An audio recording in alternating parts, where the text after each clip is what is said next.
नमस्कार दोस्तों, स्वागत है आप सभी का आपके अपने चैनल डी का सक्सेस पॉइंट पर। दोस्तों, आज मैं आपको बताने वाला हूं बसंत तिलका छंद की परिभाषा एवं इसके 3-4 उदाहरण।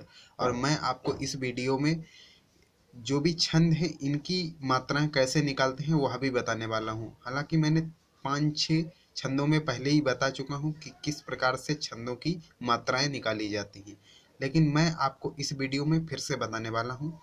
तो बने रहिए, अंत तक वीडियो पूरा देखना है और बीच में स्किप नहीं करना है, क्योंकि बसंत तिल का छंद आपको बहुत ही बेनिफिट सिद्ध होगा आपके एग्जाम में, क्योंकि यह परीक्षा की दृष्टि से बहुत ही महत्वपूर्ण है। तो इसकी परिभाषा देख लेते हैं। तो इसकी परिभाषा है, बसंत तिल का छंद में 4 चरण होते हैं। प्रत्येक चरण में 14 वर्ण होते हैं। वर्णों में तगण, भगण, जगण, जगण, गुरु गुरु का क्रम होता है। तो अब इसके उदाहरण देख लेते हैं, क्योंकि परिभाषा आप देख चुके हैं कि कौन कौन सी कंडीशन इसमें कह रहा है। तो अब इसकी परिभाषा देख लेते हैं, उदाहरण देख लेते हैं।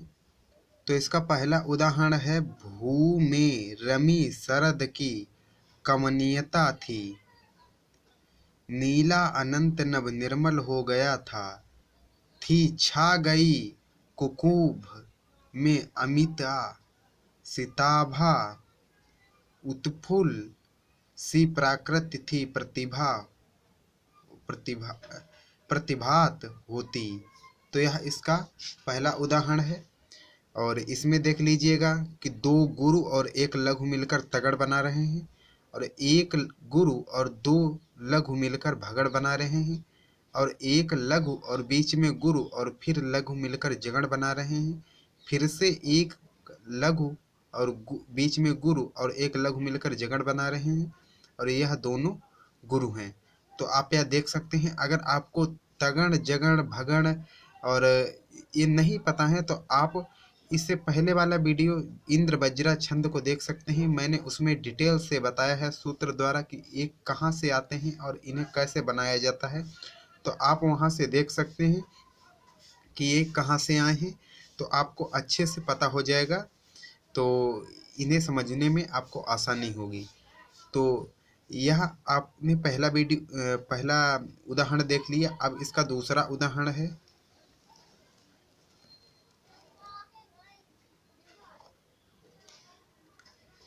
इसका दूसरा उदाहरण है, जो राजपथ वन भूतल में बना था, धीरे उसी पर सधा रथ जा रहा था, हो विमुग्ध रुचि से अवलोकते थे, ऊधो छठ विपिन की अति की अनूठी।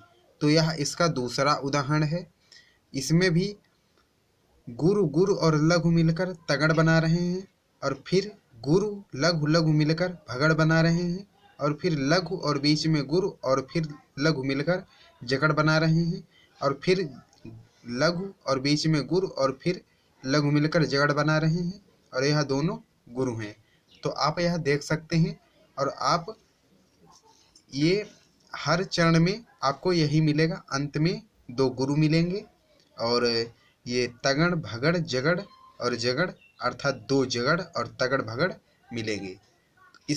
अब देखते हैं तीसरा उदाहरण। तो यह है इसका तीसरा उदाहरण, जिसमें मैं आपको बताने वाला हूं कि आप मात्राएं कैसे लिखेंगे। तो यह थे अर्थात छोटा ऊ, छोटी ई और सिंगल अक्षर, खास करके इन 3 को आपको लघु के साथ ले जाना है, अर्थात 1 के साथ ले जाना है। और कुछ वर्ण ऐसे होते हैं जो स्वयं गुरु होते हैं, तो वह आप जब बनाएंगे तो आपको खुद ही पता चल जाएगा कि यह गुरु होता है। तो था पर 1 ही मात्रा है, इसलिए इसके लिए गुरु का प्रयोग करेंगे। इसके साथ ही दा पर बड़ी की पाई है, इसके लिए भी गुरु का प्रयोग करेंगे। खा सिंगल अक्षर है, इसके लिए 1 का प्रयोग करेंगे, और ता पर 1 की पाई है, इसके लिए गुरु का प्रयोग करेंगे। अब पा और रा और माँ ये सिंगल अक्षर हैं, इनके लिए भी 1-1 का प्रयोग करेंगे। ब्रा, इसमें धा है आधा, इसलिए यह गुरु हो जाएगा, यह और यह सिंगल अक्षर। इसके साथ ही ना सिंगल अक्षर है, इस पर छोटी की पाई है इसलिए लघु का प्रयोग, और ता में बड़ा का डंडा है इसके लिए दो का प्रयोग, और ता सिंगल है इसलिए इसके लिए भी लघु का प्रयोग। रा और रा पर ओ की पाई है और गा पर बड़े की पाई है, इन दोनों के लिए गुरु का प्रयोग करेंगे। या इसमें बड़ा का डंडा है इसके लिए एक दो का प्रयोग, था पर बड़ी की पाई है इसके लिए दो का प्रयोग, ना सिंगल अक्षर है इसके लिए एक का प्रयोग, वा में बड़ा का डंडा है इसके लिए भी दो का प्रयोग, और गा और ता सिंगल अक्षर है इनके लिए भी एक एक का प्रयोग। वा सिंगल अक्षर है इसके लिए भी एक का प्रयोग, धा में छोटे ऊ की पाई है, परंतु यह धा स्वयं गुरु होता है इसके लिए भी गुरु का प्रयोग करेंगे। ग्रा सिंगल अक्षर, हा सिंगल अक्षर, माँ में एक ही पाई इसके लिए गुरु का प्रयोग, दा सिंगल अक्षर है इसके लिए एक का प्रयोग, खा में बड़ा का डंडा है और ताम में बड़ी की पाई है, इन दोनों के लिए गुरु का प्रयोग करेंगे। काप में बड़े ऊ की पाई है इसके लिए गुरु का प्रयोग करेंगे। बड़ी ई है तो या तो स्वयं ही गुरु है तो इसके लिए भी गुरु का प्रयोग करेंगे। ना सिंगल अक्षर है इसके लिए एक का प्रयोग करेंगे। आ पर औ की पाई है इसके लिए भी अर्थात और स्वयं ही गुरु होता है इसके लिए भी गुरु का प्रयोग करेंगे। रा सिंगल अक्षर है इसके लिए एक का प्रयोग करेंगे। और ई और ना ये दोनों सिंगल अक्षर हैं इनके लिए एक का प्रयोग करेंगे। का पर ओ की पाई है इसके लिए गुरु का प्रयोग करेंगे। ता और जा ये दोनों सिंगल अक्षर हैं इनके लिए एक एक का प्रयोग करेंगे अर्थात लघु का प्रयोग करेंगे। का पर एक ही पाई है इसके लिए गुरु का प्रयोग करेंगे। का सिंगल अक्षर है इसके लिए एक का प्रयोग करेंगे। हा पर बड़ी की पाई है इसके लिए गुरु का प्रयोग करेंगे। और था यह इसमें बड़े आ का डंडा है इसके लिए भी गुरु का प्रयोग करेंगे। अब अंतिम चरण देख लेते हैं। तो सा में बड़े ऊ की पाई है इसके लिए भी गुरु का प्रयोग करेंगे। ना में एक की पाई है इसके लिए भी गुरु का प्रयोग करेंगे अर्थात दो का प्रयोग करेंगे। सा सिंगल अक्षर है इसके लिए एक का प्रयोग करेंगे। और भा में बड़ी ई की पाई है इसके लिए भी गुरु का प्रयोग करेंगे। इसके साथ ही सदन यह तीनों सिंगल अक्षर हैं इनके लिए एक एक का प्रयोग करेंगे। गा पर ओ की पाई है यह इसके लिए गुरु का प्रयोग करेंगे। का में छोटे ऊ की पाई है और ला सिंगल अक्षर है इन दोनों के लिए एक एक का प्रयोग करेंगे। का पर एक ही पाई है इसलिए इसके लिए गुरु का प्रयोग करेंगे। और हा में छोटे ऊ की पाई है इसके लिए भी एक का प्रयोग करेंगे। ए यह स्वयं ही गुरु होता है इसके लिए दो का प्रयोग करेंगे। और था इस पर एक ही पाई है इसके लिए भी गुरु का प्रयोग करेंगे। तो यह आपने देख लिया है कि गुरु गुरु और गुरु गुरु लघु गुरु और फिर यह तीन लघु और फिर गुरु और फिर लघु और फिर लघु गुरु लघु और फिर दो गुरु आते हैं अर्थात यह हमारा उदाहरण सही है।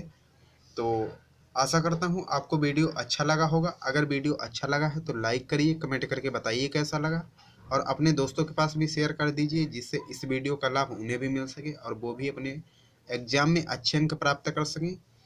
और अगर आपको किसी भी 9th high school first year inter में किसी भी सब्जेक्ट के इम्पोर्टेंट क्वेश्चन चाहिए तो आप प्लेलिस्ट चेक कर सकते हैं, आपको वहाँ पर मिल जाएंगे।